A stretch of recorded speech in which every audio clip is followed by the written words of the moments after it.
Salam değerli yoldaşlar. Telegram kanalımızda paylaştığımız daha bir sualın izahına baxaq.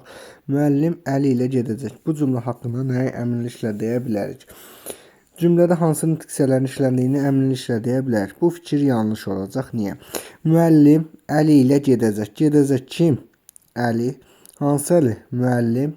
Haraya gedəcək? İlə gedəcək. Burada il sözün kökü, ə isə yönlü kal şəkilçisidir. Yəni sözün kökü il ismidir. Digər bir cümlədə müəllim Əli ilə gedəcək. Gedəcək kim? Müəllim kim ilə? Əli ilə. İlə burada qoşmadı. Yəni hansı cümlə üzvlərinin, hansı nitq hissələrinin işləndiyini əminliklə deyə bilmərik. Cümlə sintaktik baxımdan bir cür təhlil olunur. Mübtəda tamamlıq xəbərdən ibarətdir. Bu fikir də yanlış olacaq. Çünki cümlə gördüyünüz kimi bir cür yox, bir neçə cür təhlil olunur.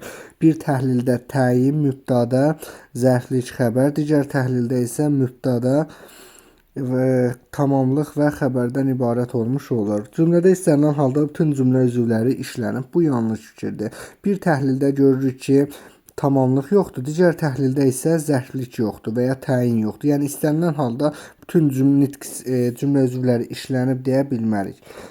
Cümlənin quruluşunu ancaq bir cür düşünə bilərik. Sintaktik təhlil baxımından fərqli ola bilər. Bəli, cümlə quruluşca istənilən halda sadə olacaq, amma sintaktik təhlil baxımından bir neçə cür təhlil edə bilərik. Bu cümlədə həm əsas, həm köməkçi nitq hissələrinin işləndiyini əminliklə deyə bilərik. Bu da yanlış fikirdir. Bir təhlil sxemində gördüyünüz kimi köməkçi nitq hissələrinin heç biri işlənməyib. Digər təhlil sxemində isə qoşma işlənib. Yəni istənilən halda köməkçi nitq hissəsi var fikri yanlışdır. İstənilən halda köməkçi nitq hissəsi işlənmiş olmur. Belə dəyərli yoldaşlar, bu tip sualların Telegram kanalımızda paylaşacaq və izahlarını da YouTube hesabımızda paylaşacağıq. İzah xoşunuza gəlsə bəyənib paylaşa bilərsiniz.